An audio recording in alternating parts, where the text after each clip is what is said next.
Okay, let's start, inshallah. Let me just make sure that my mic can any one of you check if the YouTube live is working fine? Like audio and Did you send the link on WhatsApp? yes. Yeah, I can check also. Jazakallah.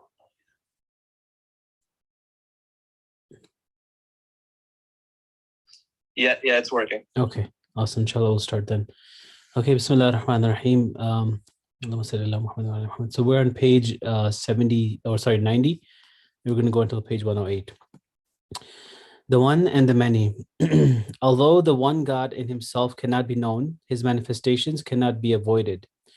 So much so that it can be said that from a certain point of view, nothing can be known but the one. However, knowledge of the one's infinitely diverse manifestations is infinitely diverse, which is to say that God is known through takthir as well as tawheed. Knowledge that clings to the data of sense perception, whether or not this is mediated through instruments, is limited to the surface, the outward, the superficial, the skin.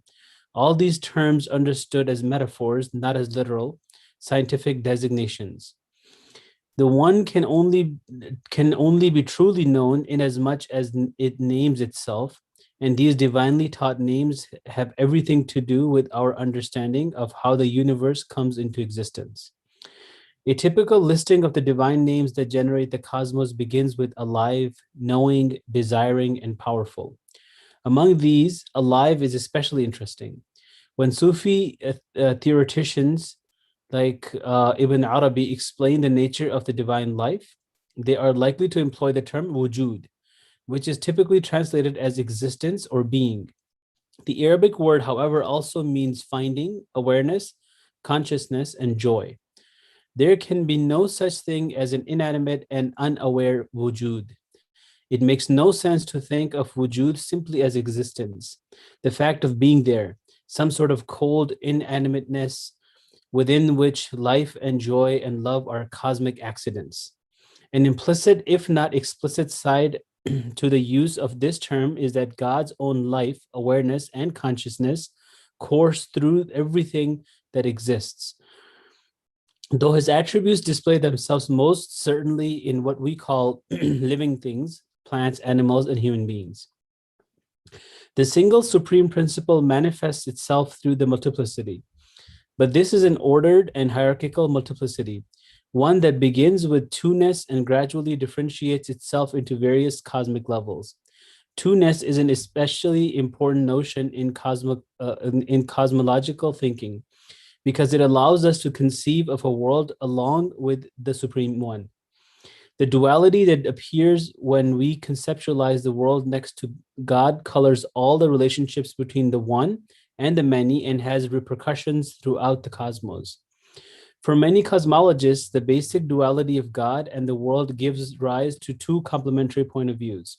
From one standpoint, God is utterly real and the world utterly unreal.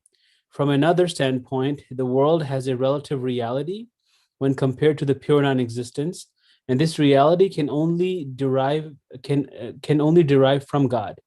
Inasmuch as we emphasize God's reality and God's unreality, we conceive of God and the world in terms of insuperable otherness. Inasmuch as we conceive of God as giving rise to the world through his activity and attributes, we conceive of God and the world in terms of unfathomable sameness. In other words, God is both transcendent and immanent, or as I prefer to translate the Arabic terms, both incomparable with all things and similar to them. In terms of God's transcendence, the world is nothing. In terms of his immanence, it is something because it displays the attributes and qualities that he bestows upon it. True life and consciousness belong to God alone, and everything else is strictly dead. But once we note that divine life in the cosmic signs, we see that everything is alive and aware to some degree. The vertical duality that differentiates God from the world gives rise to the understanding of a horizontal duality in divinus, a duality sometimes referred to in Quranic terms as God's two hands. Inasmuch as God is distant, transcendent, and incomparable, he is conceived of in the guise of the names of majesty. Inasmuch as he is distant, immanent, and similar, he is conceived of through the names of beauty. Ultimately, God's mercy takes precedence over his wrath, because beauty and gentleness pertain to God's fundamental reality, but majesty and severity pertain to him only when he is understood as distant from his creatures. Creatures, however, have no reality of their own through which to remain distant from God, so they can only stay in nearness and sameness. Despite the vagaries of the time and unfolding of the diverse possibilities of otherness. The living universe. From the point of view of Islamic cosmology, what we call science is a reading of the universe that ignores all but the most insignificant meanings that the cosmos has to offer. When the universe is named by names that apply primarily to dead things or to machines or to impersonal processes, we will understand it in terms of death and mechanism and impersonal process. We will necessarily miss the significance of the life, mercy, and awareness that suffuse its every atom. A Sufi axiom holds that wujud descends with its soldiers. Wujud here designates not only the being of God, but also his finding, consciousness, awareness, and joy. It is God's life in himself, which is then reflected in diverse degrees in all things in the universe. It leaves its traces in the cosmos when it descends, that is, when God creates the universe, thereby bestowing reality upon it. In God, it is pure, which is to say that God is simply wujud, nothing else. Pure being, sheer finding, undiluted consciousness, utter bliss, infinitely effulgent light. When God creates the universe, he does so by dimming the light in keeping with his infinite wisdom. Wherever anything finds and is found, this is nothing but the refracted light of wujud.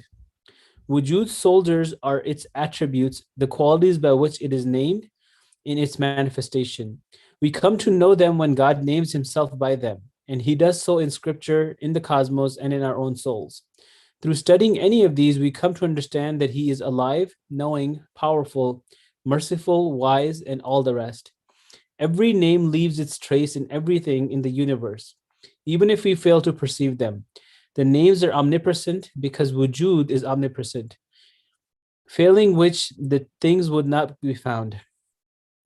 Just as God is absent from all things because of his transcendence, absoluteness, and incomparability, so also he is present in all things because of his immanence, infinity, and similarity.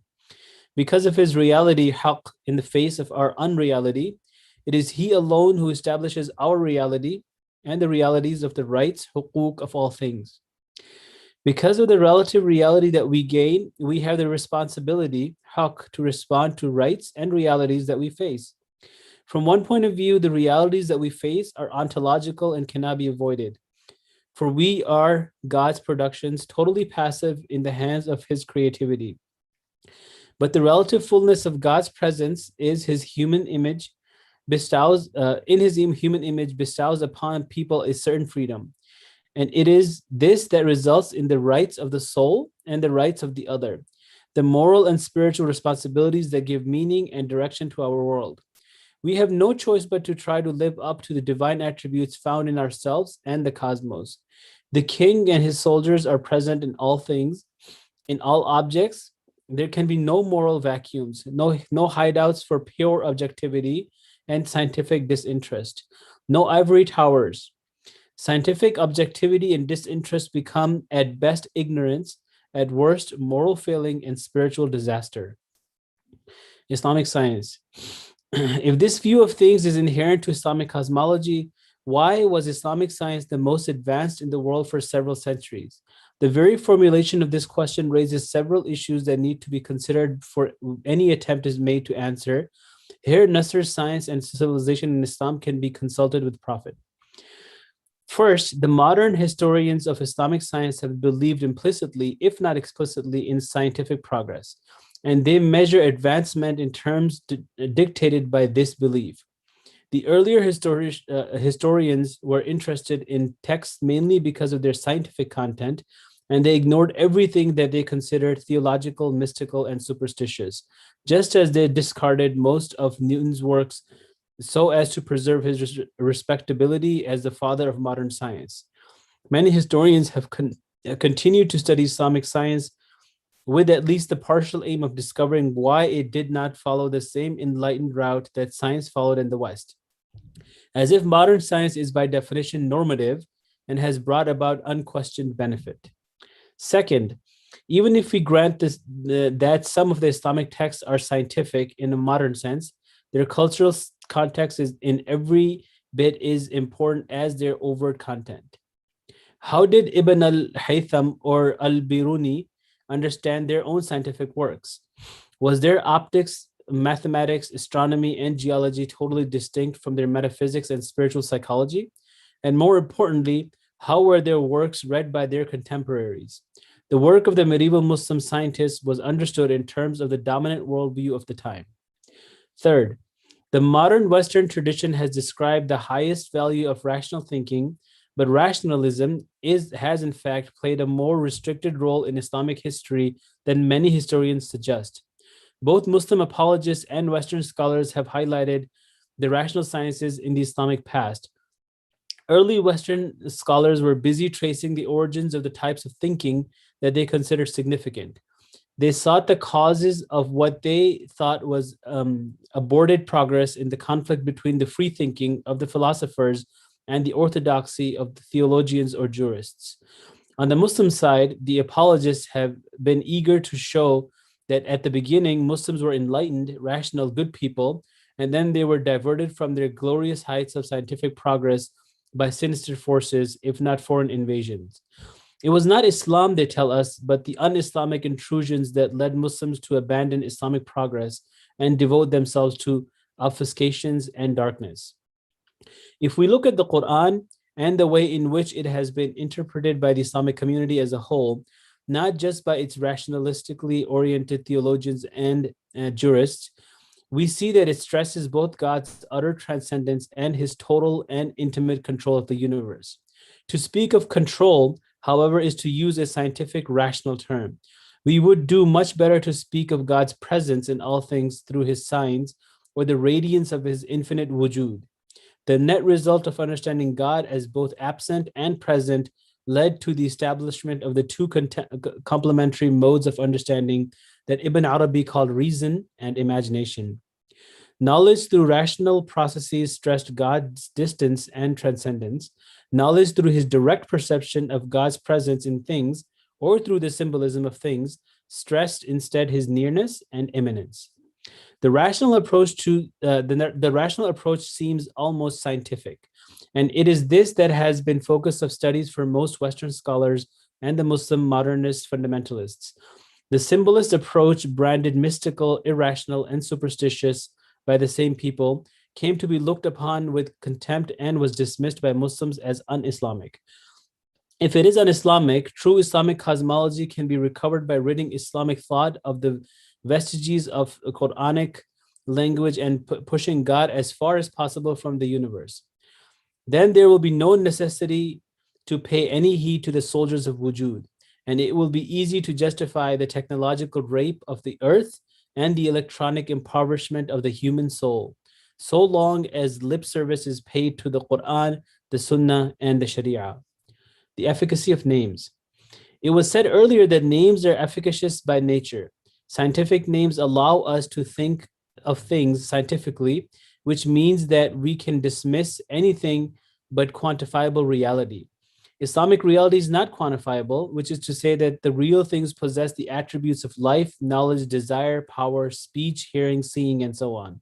And degree to which they possess them has nothing to do with quantity and everything to do with quality. These attributes are simultaneously divine, cosmic, and human. Things make them manifest through a subtle and immeasurable participation in the radiance of the real wujud.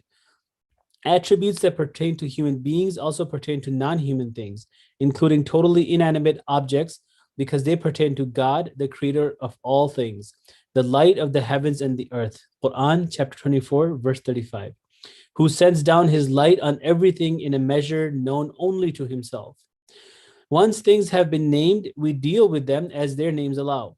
Cultural anthropology has illustrated the arbitrariness with which names can be given to things, especially if we take rational or scientific nomenclature as normative.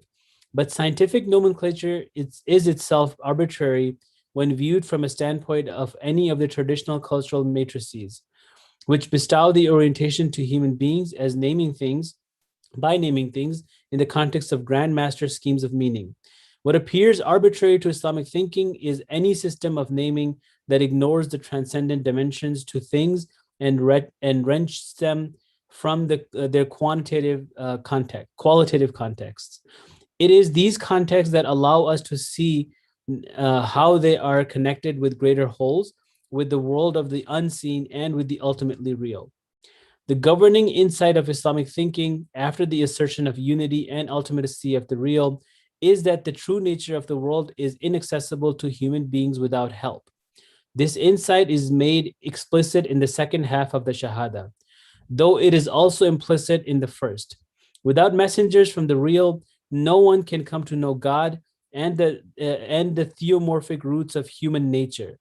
Indeed, it is not difficult to see that it is precisely the rejection of human dependence on the one that brought about the great split between the modern West and the traditional religion. Take, for example, Toby Huff's summary of the metaphysics of the modern science. He says, we must keep in mind that modern scientific worldview is a unique metaphysical structure. This means that modern scientific worldview rests on certain assumptions about the regularity and lawfulness of the natural world and the presumptions that the man is capable of grasping this underlying structure. Modern science is a metaphysical system that asserts that man, unaided by spiritual agencies or divine guidance, is single-handedly capable of understanding and grasping the laws that govern man and the universe. The evolution of this worldview has long been in process, and we in the West simply take it for granted. The rise of modern science was not just the triumph of technical reasoning, but an intellectual struggle over the constitution of the legitimating directive structures of the West. One of the primary legitimating directive structures of any culture is provided by the transmitted names of things. The breakthrough to modern science occurred when people learned how to name things on their own, without reference to the foundational myths of society, but this modified the efficacy of the naming.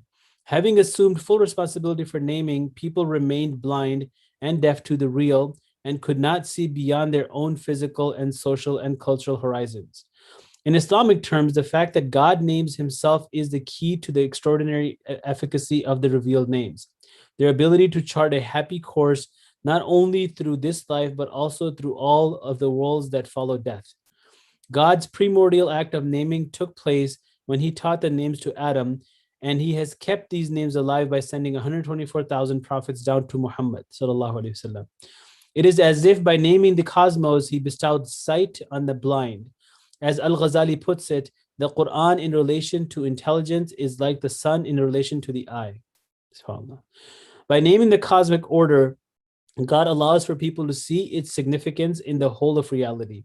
By naming the human order, he allows people to see their proper role in society and nature.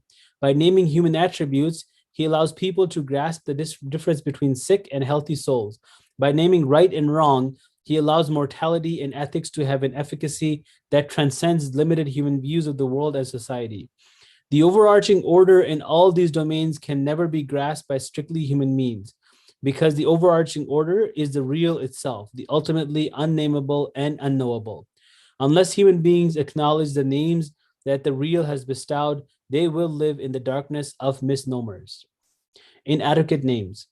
From the standpoint of the intellectual tradition, the peculiar course of modern history is driven by the systematic application of the inadequate names. No one doubts that such names have an efficacy all their own.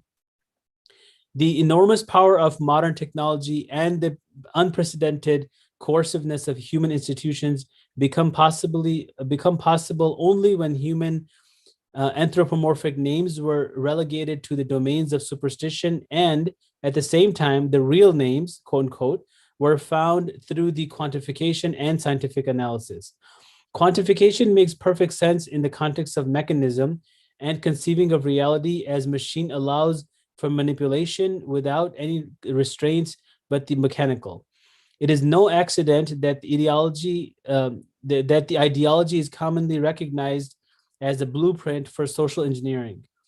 When things and people are looked upon as mere objects, reality is perceived as objective and impersonal, and this demands that we treat things with their objectivity and disinterest. If the immediate is impersonal, so also must be the ultimate.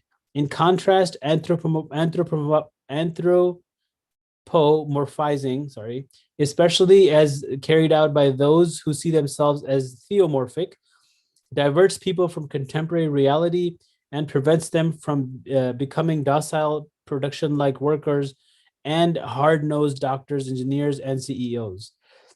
Hence the real danger of Sufism for Muslim modernists and fundamentalists.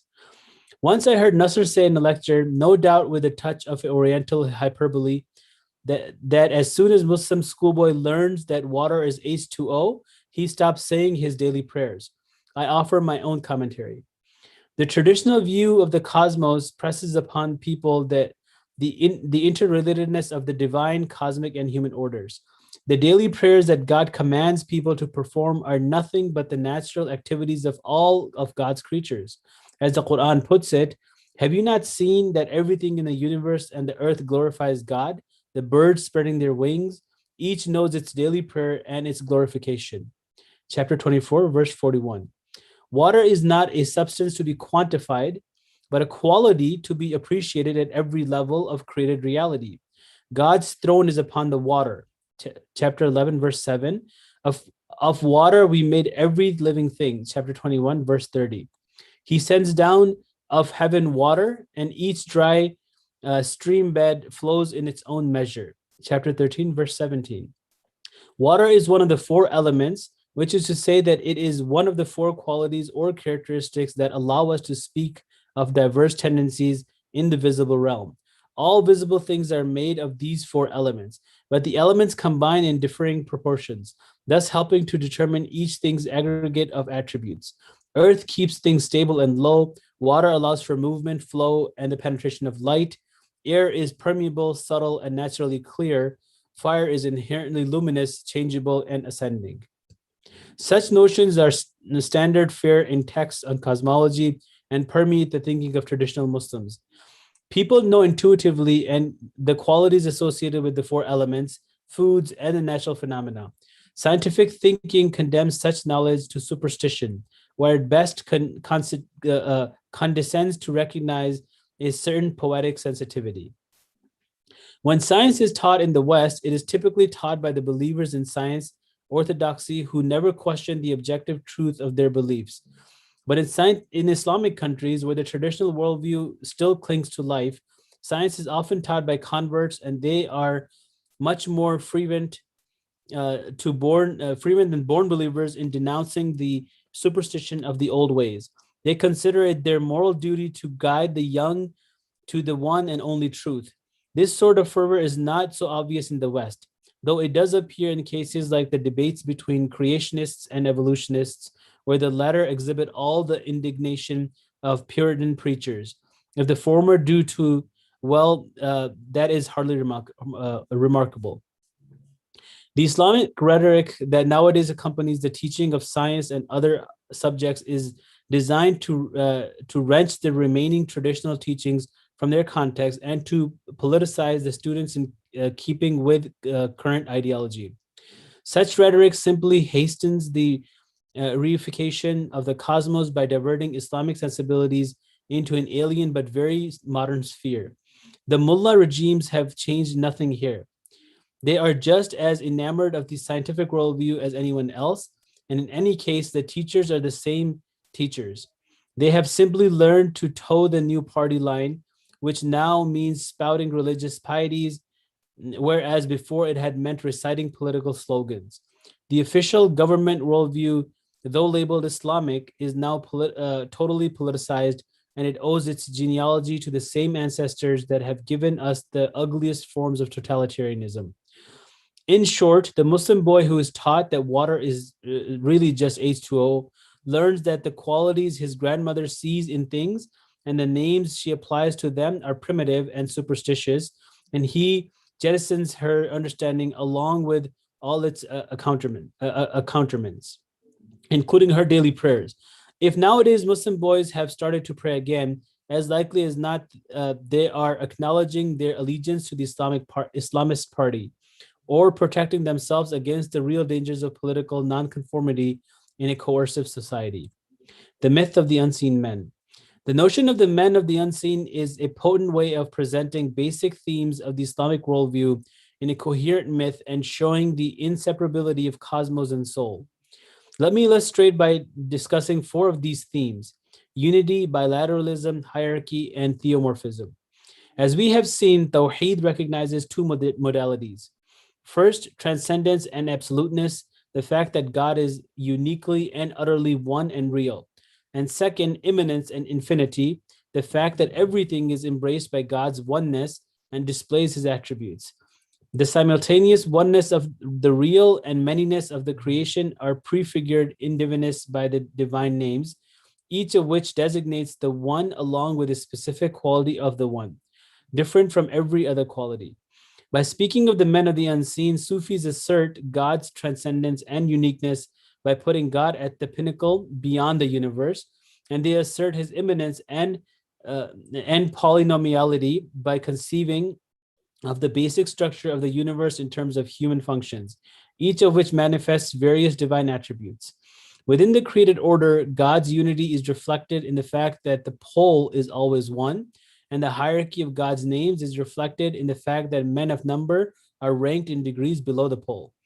The mathematical progression of men, such as 1, 2, 4, 7, 12, reflects the modes in which the divine principle unfolds its potentialities through a hierarchy of created realities. Cosmically, these numbers can be discerned in a structure of natural phenomena throughout the universe. We have here a traditional mathematical scheme, but one that is hardly abstract, since anyone can grasp it immediately by reflecting on the world.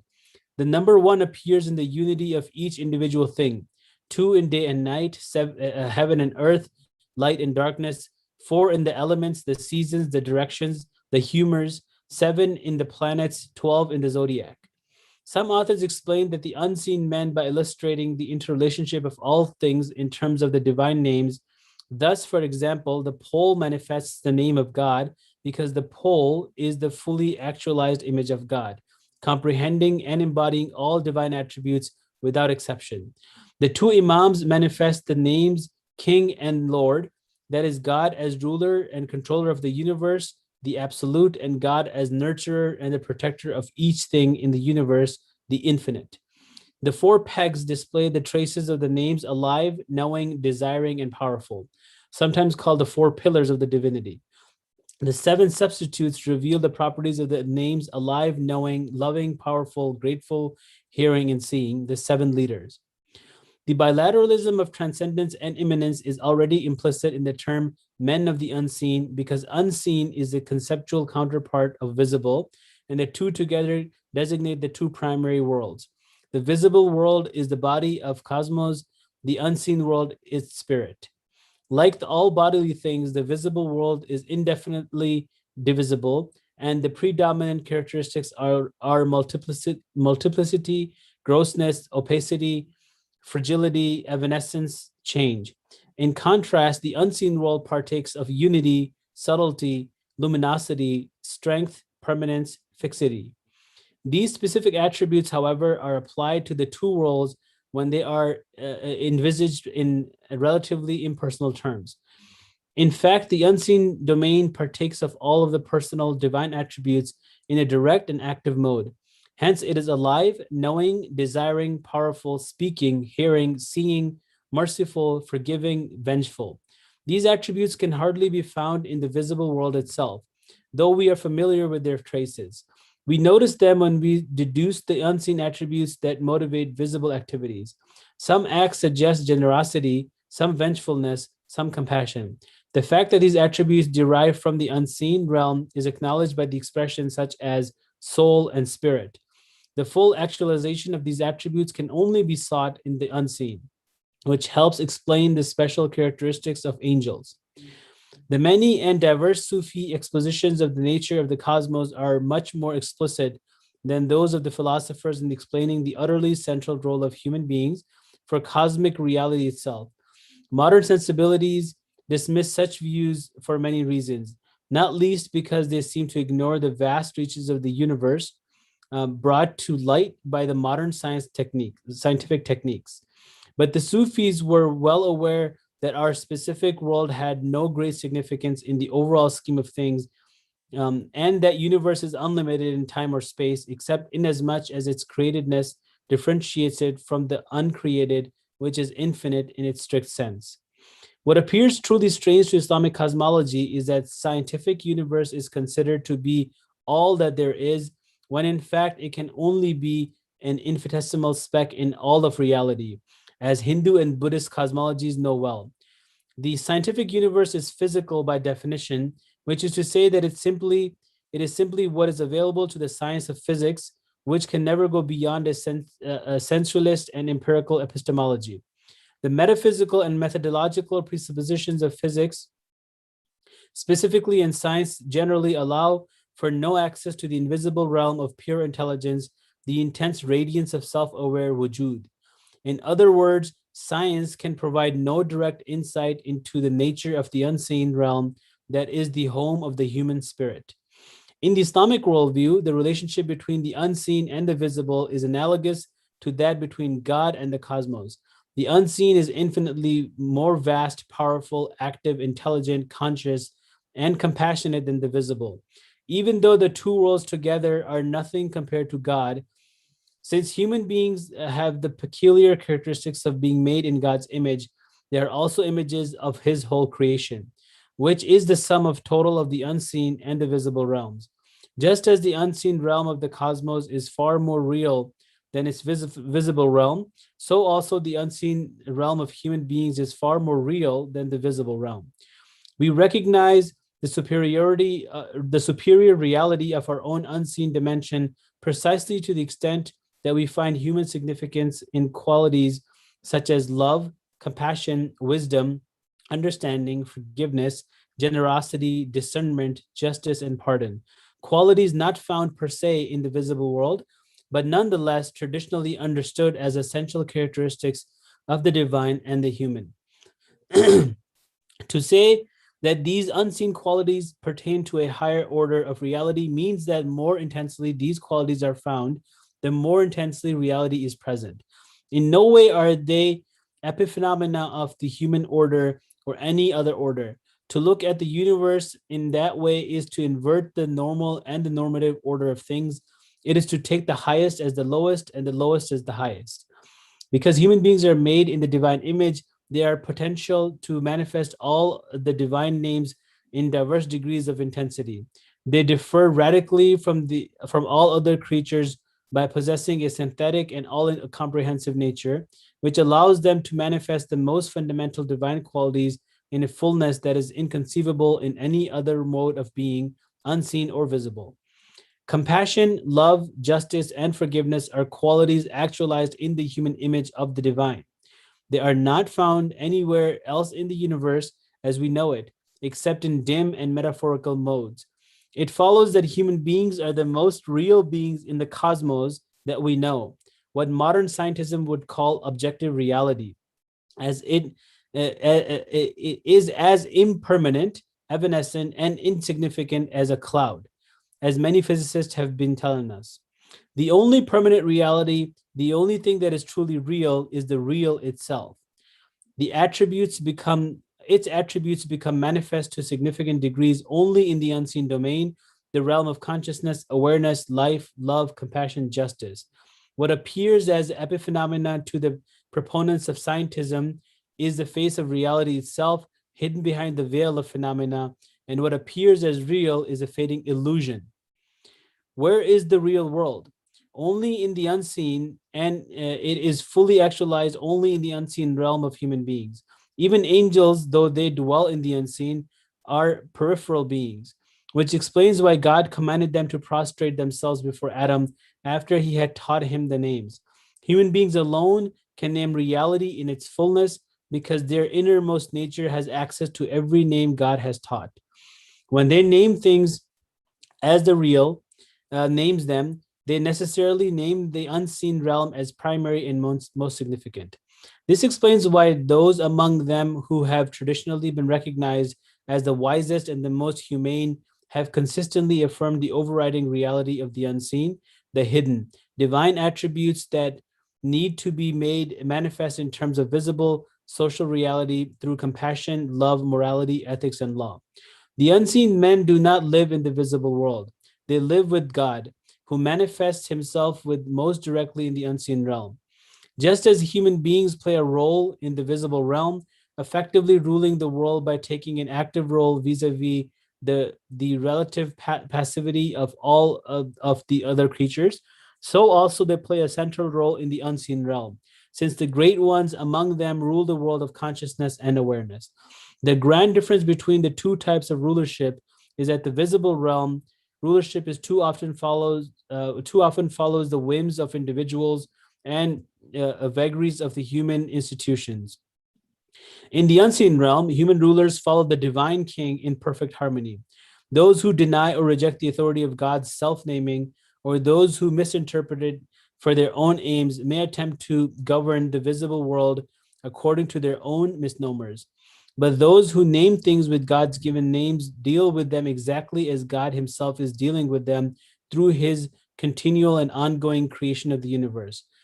True control belongs to God alone, and no matter who appears to be in charge, the men of unseen acknowledge their utter submission to him and play the role of his vicegerents in governing the visible affairs that control the visible realm, and the invisible affairs that control the visible realm. In the scheme of things, problems arise only from human misunderstanding or misapplication of the divine names. Satan also plays a role, but not without human intermediary. The Muslim view allows for no despair, however, because it recognizes that God's mercy takes precedence over his wrath, and that in the last analysis, he holds the universe in mercy's hand. Those who fail to follow the instructions by submitting to him voluntarily, but who instead, like Satan, embark on their own courses, fit nonetheless into the divine scheme of things, and in the end, God's wisdom will be perceived in even the worst of men and the worst of evils. Everything will be well, but not according to our lights, unless, of course, our lights have submitted to the divine light. It is the recognition of this underlying mercy and compassion, I think, that allows Nasr always to put the best spin on things. Those who know him personally know that he always sees the good side of people and events, contrary to what might be expected from the critical tone of some of his writings. Certainly, he never suggests that anyone should stop trusting in God's wisdom and compassion. At the same time, he asks people to take advantage of the best in themselves in order to rethink their relationship with God and on the world. On this note, I would let Nasr have the last word. In one of his recent books, he offers the unseen men's solution to the impasse that modern humanity has constructed for itself. Nasr writes, "What is needed is rediscovery of nature as sacred reality and the rebirth of man as a guardian of the sacred, which implies the death of the image of man and nature that has given birth to modernism and its subsequent developments. It does not mean the invention of a new man, as some have claimed, but rather the resurfacing of the true man, the pontifical man whose reality has we still bear within ourselves. Nor does it mean the invention of a sacred view of nature, as if man could ever invent the sacred, but rather the reformulation of the traditional cosmologies and views of nature held by various religions throughout history. It means most of all taking seriously the religious understanding of the order of nature as knowledge corresponding to a vital aspect of cosmic reality and not subjective conjectures or historical constructs.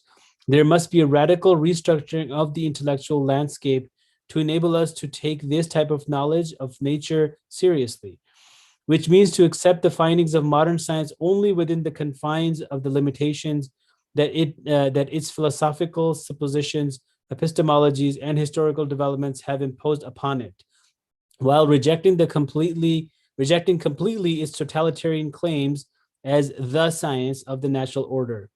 It means to rediscover a science of nature that deals with the existence of natural objects in their relation to the being, with their subtle as well as gross aspects, with their interrelatedness to the rest of the cosmos and to us, with their symbolic significance and with their nexus to the higher levels of existence, leading to the divine origin of all things.